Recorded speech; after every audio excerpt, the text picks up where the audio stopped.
I gotta admit, this was not how I expected the arc to end.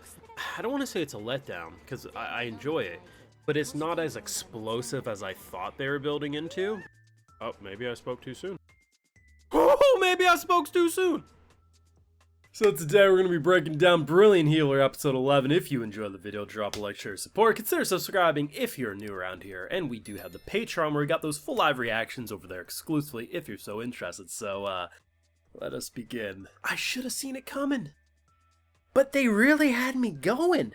I was like, okay, you know, there was something. It wasn't that necessarily the arc felt like it was ending in a midway, but it felt like it was fizzling out. Like, I think most of us expected a big bombshell, right? So when it's all said and done, you're like, okay, Goldrin, you know, I guess we're just going the route he was actually the scummiest of the two.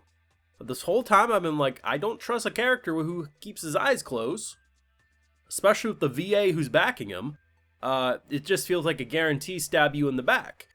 But then I'm like, well, maybe if he ever does that, it'll be a season 3 plotline. Goldrin, you know, he took credit for stuff he didn't do. Some people don't like that. He probably tried to dispose some people.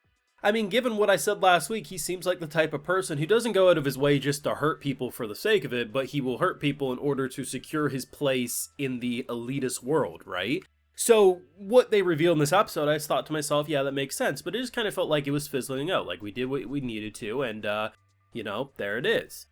Now, the thing is seeing the sea of bodies all dead and our boy standing over. There's two directions they go. One, Becker is responsible for this, and after learning the truth about what Goldrin did, he took matters into his own hands. Or it is a misdirect and he discovered the bodies, but he isn't actually the one responsible. Now, right now, I am going to put my money on he did it because I think that would be the most interesting plot line. But either way, for an arc that I thought was just fizzling out and we're just going to move on, do a simple episode 12 to wrap it all up, instead they sideswipe me. Now, I'm not going to say it was a sideswipe as hard as Truck-kun coming in and trying to isekai your ass, but closer to Truck-kun than a lot of bombshells. And I very much enjoyed that. And I think because of the ending, it does make me appreciate this episode more. Now, it is an element of recency bias. Now, the biggest, best part of the episode was the shocking, oh my god, they're all dead, did he do it?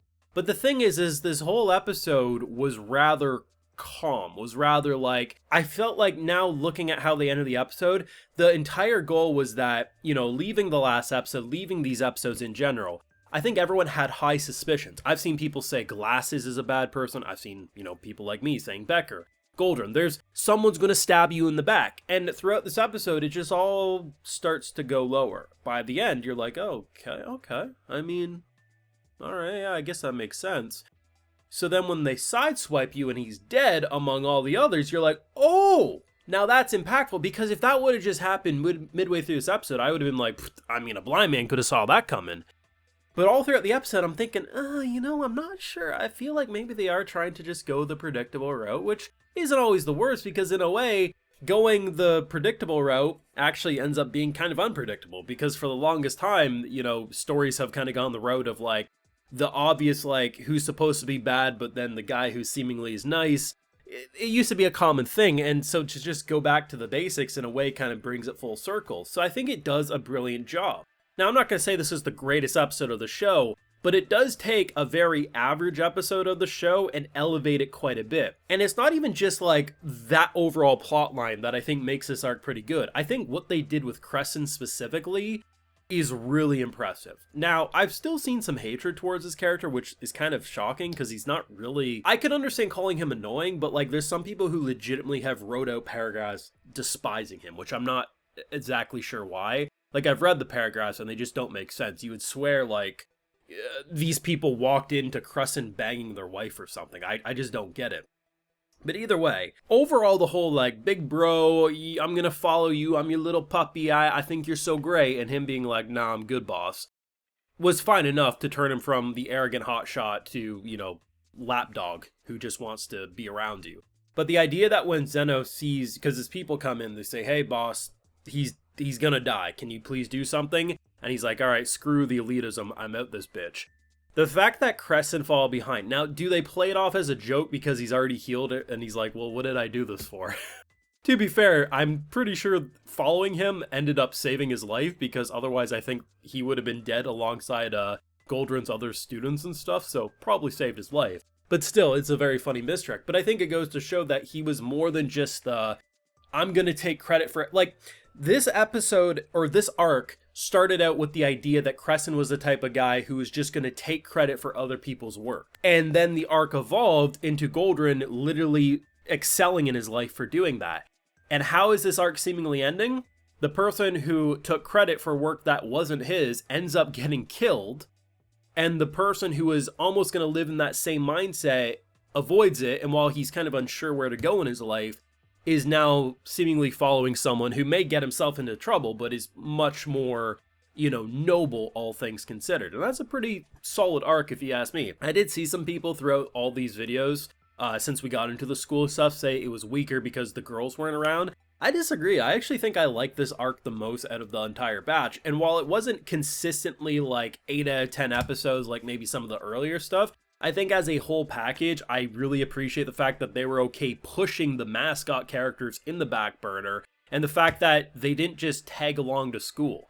Now, a blind man could see that at some point they were going to enter that school, but the fact that the reason they actually did it was because someone was dying. Now, that seems pretty small, like a small compliment, but I've seen so many of these shows where characters shouldn't be stupid, but because they got titties, they can act stupid and people forgive it. The fact that when they barged into his office, they started cleaning, like, oh, we'll wait for him. Yeah, they were disappointed, but it's not like they're like, okay, I'm gonna try joining the Magic Academy. I'll be the janitor, I'll be the, the gardener, right? Like, that's the type of stuff you're pretty used to with these types of characters, and I can appreciate the fact that they weren't built like that. I'm not saying they aren't there to be fan service more often than not, because they absolutely are.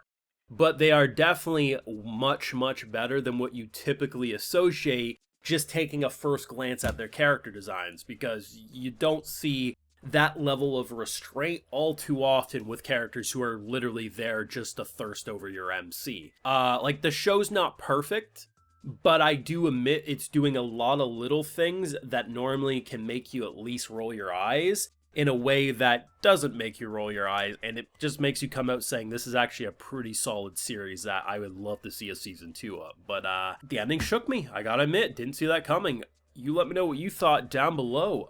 Drop a like if you enjoyed, subscribe if you're new around here, of course ring that bell, and yes, Patreon, full live reactions over there exclusively, and if you're so interested, I also give a video shout out to all of my patrons. Alrighty, so today we got Eric's Cheeks Robinson, Gaius, Shareable Cockris, Brian Mifsid, Waka866, Andy, Little Bandit, Tovi, and we also have Slayer Droid X. So I appreciate the support, everyone. Please take care. You'll have a good one.